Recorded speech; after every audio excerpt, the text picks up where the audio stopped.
Welcome to a new episode of Ausfahrt TV in English. With me, your host, Mr. Z, and I'm excusing myself for my strong accent and my very bad TH. I'm presenting you today the second generation of the BMW X1. The X1 was introduced, the first generation, in 2009 by BMW, and they entered the compact SUV segment. Actually, BMW is calling it an SAV, a sports activity vehicle. However, the first generation, the E84, that's the internal name of the former generation, was sold over 730,000 times. So it was quite a success, and it's a top 3 seller of all BMW X models, and the X models take 30% of all sold BMWs worldwide by now. The car will be introduced to the public at the IAA Motor Show in Frankfurt in September 2015, and in Germany it will start selling at October 2015 as well, but you can order it already. Well, the first models will be delivered in October 2015.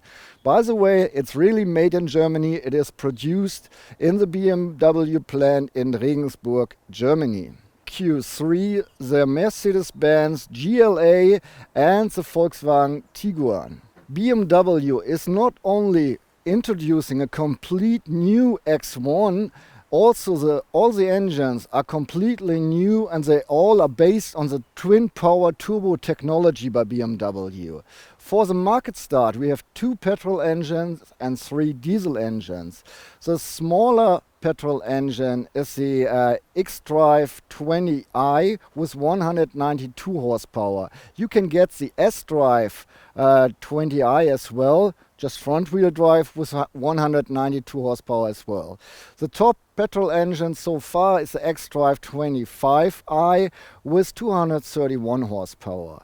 As of the diesel engines, we have the smallest one, that's the sDrive, so front-wheel driven 18D with 150 horsepower, then an xDrive 20D with 190 horsepower, and the top diesel is the xDrive 25D with 231 horsepower. All those engines I just named are 2-liter 4-cylinder engines with the BMW twin power turbo technology. And they're more efficient, of course, now. By the way, later they will introduce 2 smaller engines, 1 small petrol, 1 small diesel engine that only have 3 cylinders, so they're even more efficient. Well, BMW equipped us with an X1 xDrive 25D, a diesel engine, and here it is. 2-liter 4-cylinders inline with twin power turbo technology and 231 horsepower. It's good for maximum torque of 450 Newton meters, and you get them in a range between 1,500 and 3,000 RPM. By the way, the smallest petrol engine, you can choose the manual transmission. All other models have the 8-speed Steptronic automatic transmission.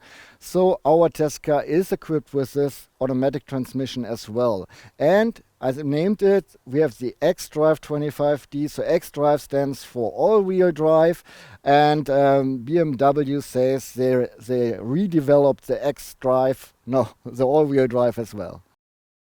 Let me give you the basic facts about the X1 xDrive 25D. Acceleration from 0 to 100 kilometers per hour or 0 to 62 miles per hour in just 6.6 seconds.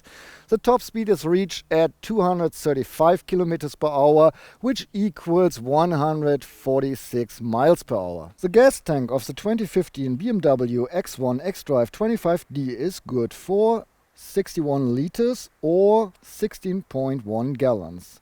BMW claims a fuel consumption of just 6.4 liters on 100 kilometers or 36.7 miles per gallon, which means that under perfect conditions you can drive up to 950 kilometers or 590 miles without getting gas. The BMW X1 had a length of 4.44 meters, which equals 175 inches, with a wheelbase of 2.67 meters, which equals 105 inches. Its height is 1.61 meters or 63 inches. And from mirror tip to mirror tip, it is 2.06 meters wide, which equals 81 inches. As of the turn radius, you need at least 11.4 meters of free space, which equals 449 inches. The curb weight is 1,540 kilograms or 3,395 pounds. The admissible total weight is 2,140 kilograms, which equals 4,718 pounds. Regarding to the design changes from the previous model to the new version, BMW talks about evolution of the Xness factor. Well, I think that's quite an understatement because especially the front is really different. The kidneys, the BMW kidneys got much bigger and the hood is now closing at the kidneys, so we got rid of this piece of paint we had in between the hood and the kidneys. Besides that, the air inlets got a redesign as well. They wanted to have this bow here to give the car more of an SUV look, and so the air inlets got separated in, or the air intakes got separated in 3 different sections. And like you know it from all the other X models, we have the 3-eye headlight concept, so we all know the light signature of the BMW cars, and all the SUVs comes with this 3rd eye, the fog lamp. Well, it doesn't only look this way, the car really got a little bit bigger, wider, at least 23 millimeters more has a X1 now, more of width. And all the design features they implemented here at the new car, not only the front and the side and the rear, but on the ground as well, they did a whole bunch of stuff to optimize the aerodynamics of the car. So we have a drag coefficient now of 0.29, and when the 3 cylinders will come, it will even be a little bit better. Than they say it will be 0.28. You have the choice of 4 different option lines. The cheapest one is called Advantage. Then we have the X line, which should give the car a more robust look, and then we have the Sport line. Of course, that one is sporty, and if you want it really sporty, you better choose the M Sport line. Besides that, we can order now for the X1 full LED headlights, and if you want to, as an option, you can even choose the BMW selective beam for the full LED headlights, so you can drive with full beams all the time without disturbing anyone else. Well, we just drove up a little trail, more likely, in the woods to stand here and present you the car. And so we were happy that the ground clearance is 18.3 centimeters. You can go, little trails with this car as well. By the way, if you tend to choose the M Sport package, then it will be 1 centimeter lower to the ground, the whole car. And by the way, the new X1 is 1.5 centimeters shorter than the previous model, but 5.3 centimeters higher. And this more on height of the car is good for the sitting positions. The driver sits 3.6 centimeters higher, and the passengers in the back even 6.4 centimeters higher. We have 18-inch alloys on our car. They are part of the X-Line package. And by the way, all the alloy applications around the car are part of the X-Line package as well. If you order the X1 in the basis configuration, you get 17-inch alloys, and you can buy up to 19-inch if you want to. This color we are having here is called Mineral White, and it's one of 12 colors you can choose from. And what else is new? Oh yes, The previous model had another shadow line below this one, and they just got rid of it, and I think it suits the car quite well. While the upper shadow line now, just like with the X5, ends up in the rear lights. And one more thing to identify the new version. The older version had the badge of the car down here, and now it was, pushed a little bit up. I do indeed like the redesign of the rear of the X1. I think it looks a little bit softer. The whole lines are softer, but it doesn't harm the car. It's still looking massive. And I think this massiveness is coming from all the horizontal line. This line was much stronger with the previous model, but they did it a little bit more decent, put another shadow line down here, so we have so many horizontal line that the car must look a little bit more massive. Besides that, we have two exit pipes, and unless you order the smallest diesel version or one of the 3 cylinders, all the X1 models come with two exit pipes on the sides because it should support the sportiness, at least, look wise. By the way, this alloy, this application in alloy look is part of the X line as well. Last but not least, I want to point out the new rear lights with full LED technology, and now they go more around the car. They follow the shape of the car a little bit more, and this is again to make the car look more massive, wider, gives the car a little bit of shoulder look. There's a bunch of accessories for the X1 available as well. So BMW presented one car that has all the stuff all over it. And one thing I want to point out is here, normally you use it to screw in the hook for whenever you wreck the car or whatever, and you can get a GoPro thing that you stick in here or screw in here, and then you can easily do GoPro things with the X1, and I think that's pretty neat, and I think about buying it and just looking in which other cars it will fit. So enough of the outside, let me present you the interior of the X1. So even for me it's really easy to just, hop in the car and close the door that I can reach with ease. Well, BMW is indeed a premium brand, so my expectation when I get into a car is pretty high. And I might say they managed to fulfill my expectation. We have soft touch all over the dashboard. Then there's a stripe of wood, and it really feels like natural wood, which I really like. Below it is a chrome line, and down here we have soft touch again. Well, the door of the gloves compartment, that's hard plastic, but since it's, out of reach, sort of, it doesn't bother me. We have leather in the doors, and this wood application again with this alloy application, and on top we have got soft touch. Besides that, we have this X-line leather stuff here, so I got leather almost everywhere where I touch. That's pretty neat. So yes, I like the interior, even I can't stand the color of the leather and the soft touch here. That's like, a red brownish stuff. I don't like the color. However, since they created the dashboard in a way that's sort of, rising up here, the whole car feels pretty spacious, and we're talking about a compact SUV, but my feeling is not compact at all. I was driving with Tobias around, and he was sitting on the passenger seat, and I have lots of space here. It's really a spacious feeling, and I'm surprised how they managed to do this.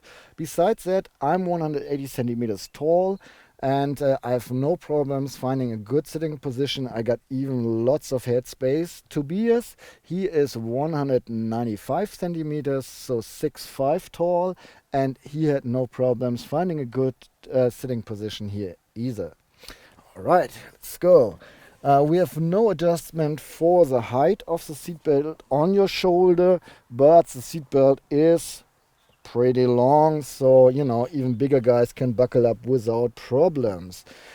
We have the leather sport seats in here that are adjustable electrically all the way, whatever you want, you can adjust it. We have this electric lumbar function, and we can even electrically change the side support. So when I'm, just hanging out and driving, cruising around, I can, hang loose in my seat, and if I want to go a little bit more sporty, I can tighten up so I don't shake around at all. Besides, you can heat the seats up in three ways here with a heating thing, and this is even pretty hot. So I don't like seat heatings that are just a little bit of warm. This one gets pretty hot. The steering wheel can be heated as well, since it's leather. In wintertime it might be nice and comfortable to heat it up. It is adjustable in a manual way, and I'll just show you the radius, and I think that's pretty neat. I had no problems finding a good position here. The mirrors are not really big, but they're not too small. They just suit the car well, and you see enough in both ones. As well as in the inner mirror, I see the full window, the full rear window. Even this window is not too big. I like if one view or one side is enough to see everything. Besides that, we have an rear camera in our car, which I like because the picture is crisp and you see the drawing of the car as well, with all the information from sensors in the bumpers, so you can see where you drive, and you get a warning if something else is in your way. I would always choose this.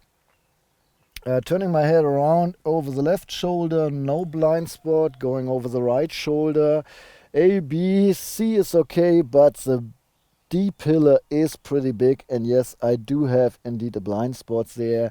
Lucky us, we have blind spot warners in the mirrors, and you can order them, and you should as well, because it's a good system anyway.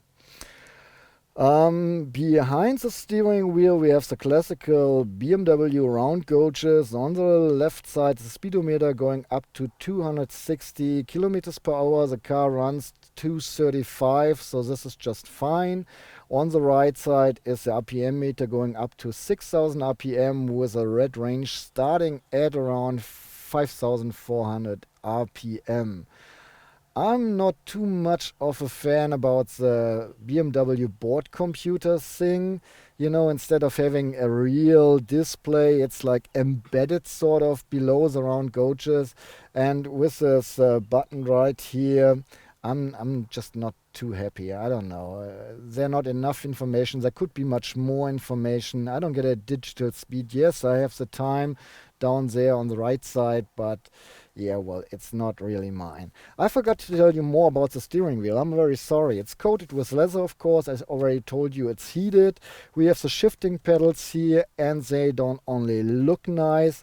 My view right here, it's like, an alloy application with a little bit of black, but they really feel nice. So the haptical feeling is quite nice because it really feels like metal, even it's probably just plastic with a little bit of metal around it. And you can reach them really easily. By the way, the X1 is delivered with a leather steering wheel always, but this one is special because we have this multifunctional steering wheel. Buttons on the left side to control the cruise control, on the right side to control the infotainment system.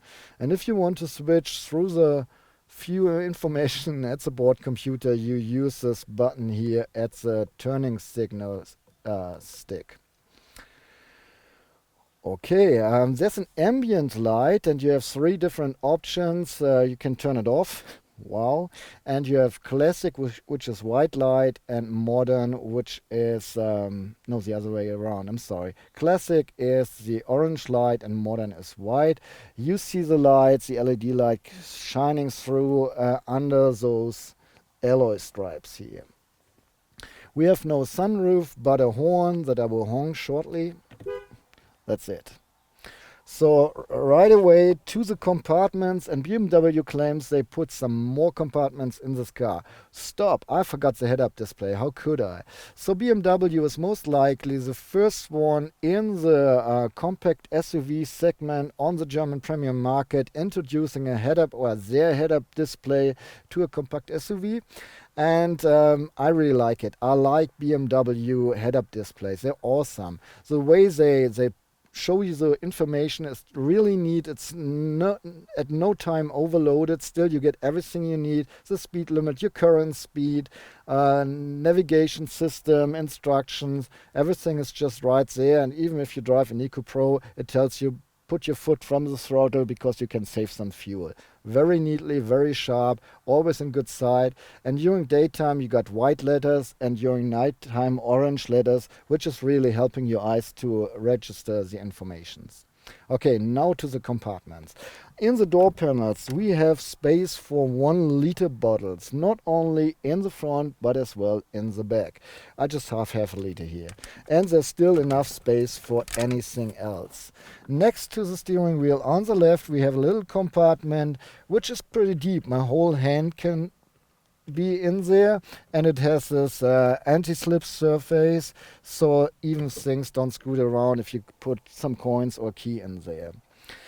In front of the stick for choosing the driving programs we find the cup holder, where we find 2 cup holders, and those bottles fit in here just fine because it has spacers. The bottles could be even a little bit bigger, maybe even 1 liter bottles, I don't know, but for sure big Starbucks cups.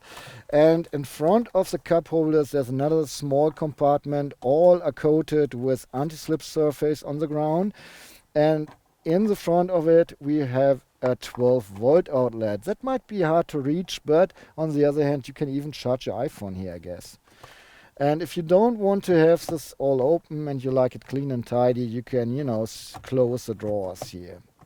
Besides that, or at that point, I would like to point out this new swing that goes around here, and it's supposed to give the driver even more feeling of I have here, everything in my reach. This is my area. And I think it's neat, especially coated with leather on the sides. Next to the stick we have this button for the Fahrvergnügungsschalter. That's how BMW calls it, so driving experience switch. And here's the armrest. You cannot adjust the armrest, going to the front, but at least up and down if you want to. Inside the armrest we find a way to hook up a smartphone. All you have to do is buy the right adapter. Well, I don't get this in here. Well, never mind. And here's a picture showing you how an iPhone fits in here. You can put this up, of course, and down here we have quite a big compartment. There's the USB plug and the aux-in port as well. And I got my iPhone here, a bunch of stuff, the key, my glasses. I think even a mid-sized purse would fit in here. And I like this. It's pretty close to what we know from the 2 Series Grand Tourer and Active Tourer.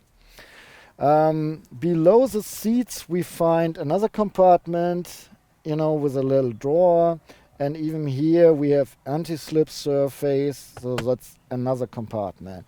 As well as the gloves compartment, which is not really big but illuminated at least, with an anti-slip surface as well. And here's a board material, and another thing of the size might fit in here as well. We have sunshades on both sides, of course, with makeup mirrors in both sides that are illuminated by LED lights. And we have a little ticket holder here right at the side. There's a reading light for the driver and the passenger that you can use separately, or you use the button in the middle to lighten up the whole thing, which is most likely the entry light. We have handles on all 4 doors as well. And that's pretty much from the front. BMW introduces rear seats that you can slide around 13 centimeters. And once you have this option, you have up to 6.6 centimeters of more space for your legs in the back. If you don't have this rear bench, then it's just 3.7 centimeters. But regarding that the car got even shorter, I think it's pretty amazing. So let's try this out. Getting in the car is as easy as in the front, even with the entry frame is a little bit smaller. But this way the door is closer to me and I can really close it easy. Sitting in the rear, I'm really relaxed, and here is me being a sales guy for BMW now. We do have this adjustable rear bench, so we have 13 centimeters that we can scoot back and forwards. And having this flexible bench, we have 6.6 centimeters more of leg room compared to the previous model, and 3 centimeters more compared to the version without this flexible bench. And this seat right now is adjusted for me. I'm 180 centimeters tall, so 5'11". I can sit here just fine. I have lots of leg room. If Tobias is sitting in front of me and he's 1 meter and 95 centimeters, so 6'5", then I still have enough leg room. If Tobias sits behind me, so him 195 sitting behind me 180, he has lots of leg room too. If he's trying to sit behind himself or another guy his size, his legs are missing leg room. However, he says he can at least drive 50 to 100 kilometers this way. So you have really a lot more space in the back. And if you just buy this car for yourself and someone you give a ride every once in a while, it doesn't matter to you. But if you're a family guy or you take the guys or the girls around town a lot, then this would be an option I would definitely recommend, highly recommend even. Regardless to the bench, I have lots of headspace, so does Tobias. Okay, let's look through the compartments now. In the door panels we can fit 1 liter bottles at least and still have plenty of space for something else. On the back of the front seats we have those nets for magazines or whatever. In the middle we just have the air outlets in our edition here, and at least a 12 volt outlet so someone can charge his iPhone or Nintendo or whatever. We have the armrest here in the middle with a cup holder and another compartment, and this half a liter bottle fits in the cup holder with ease, and we got spaces here so even smaller bottles or cans might fit in here, and a little bit bigger bottles as well. By the way, you can flip the middle part completely and load through things, which means that you can flip the rear seats in the way 40-20-40. Just flipping it reminds me that I can show you that you can adjust the backrest as well. So if you want it rather, straight, you can sit this way and adjust it step by step till you really sort of almost lay in the car, which I like. If you drive longer distances, you can, give your back a little bit of relief from just sitting all the time. Thinking about kids in the back, we have Isofix hooks on both outer seats. The locks of the safety belts are stable so the kids can buckle up with ease. The safety belts are really, really long, so you shouldn't have problems buckling up a baby's shelf or a child's seat. We have reading lights for both sides, for both outer seats, and another switch to turn on the entry lights. There are handles on both doors, and they come with a little hook for a jacket. You can roll down the window automatically, so power-driven windows, and they fold down all the way, which I like. Even so, we have a little triangle window in the back, and of course there's a protection that comes with the windows so no one gets harmed. The door of the trunk of our test car opens automatically. So we have a switch in the door panel of the driver's door. We have a switch right here below the BMW badge. We have a button on the key, and here's the key. I like to show it nowadays. And personally me, I think this BMW key is pretty sexy, the X key, because it looks like a ship or like a sailing boat sort of. I really like it. And as an option, our car is even equipped with this easy entry, easy kick option. So if I have the key in my pocket and I kick, wow. I tried this before and didn't work in the German version. It took me 5 attempts, I guess. Well, if I kick there, the door opens automatically. So if I load stuff, everything's cool. I don't need to push any buttons. However, in the trunk, there's enough space for our tripod case, which is 1 meter wide. So we have a wide of at least 1 meter. And when Toby took the car to do some beauty shots, I stayed in the hotel, so he picked me up later. And I was going to put my suitcase in the trunk and was already stuffed with this tripod case and 2 little pieces of luggage. And I was thinking, damn, man, what this huge car, you know, and no space in the trunk. But I found out that this trapdoor here has another compartment, a storage part, where 2 carry-on luggage pieces fit in easily. So I was fine with the trunk. In the trunk, this way you have space for 17 cubic feet or foot, whatever, or 505 liters. And this is 85 liters more than the previous model had. So let me look what else we got. First of all, the privacy blind here, this piece is easily removed, but it has 2 parts, so you have to do it twice.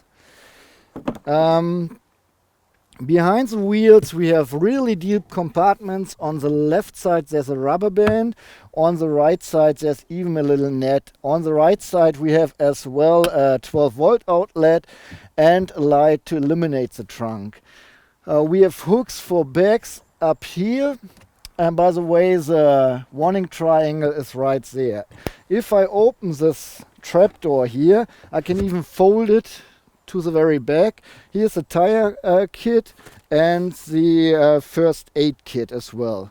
And we have this thing to tie up things, 2 down on the floor of the secret compartment, 2 in the very back, and even 4 or on each side, 2 on the sides. Besides that, we have buttons right here that enable me to flip the back seats while this one is pushed forward, and I did this for a reason, to give me a hint that I want to measure everything for you guys. Those are 73 centimeters to put something in the trunk, and if you lower it down here, it's around 20 centimeters. If you have the back seats pushed back all the way, you have a depth of 85 centimeters, and if you push it forward to the very end, you have around 98 centimeters. And between the tires you have space for exactly a meter. The back seats flip in 40, 20, 40, so the other parts go down as well. Once you have flipped all back seats in a proper way, you have space for 1,550 liters of luggage up to the ceiling. This is 200 liters more than the previous model had. You can store goods up to a length of 1 meter 48 length once you have flipped the back seats. To the driver's seat, put in my position, it's rather 165. As an option, BMW offers a passenger seat on the right side that can be flipped as well. Then you can store goods up to a length of 2 meter and 50 centimeters. But there's a little problem with that, because once you take electric seats, it's not working. Once you choose the sport seats, it's not working as an option either. You can store up to 1,332 pounds of luggage or whatever in the car, in the X1, which equals 600 kilograms. and 75 kilograms of that can go on the roof. If you want to pull trailers, you need a hook, of course, that you can buy, and you can pull trailers up to a weight of 2,000 kilograms or 2 tons if they have their own braking system.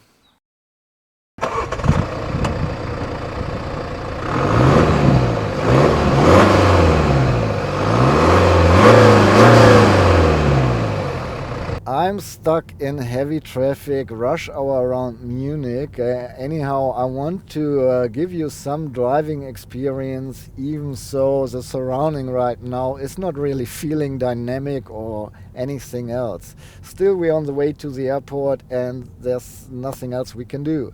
So let me start. We're driving the new X1 S xDrive 25D with 231 diesel horsepower. And you got all the power you need for the Autobahn, for country roads, yeah, and of course for the city. But especially the country roads here in Bavaria are kind of fun to drive.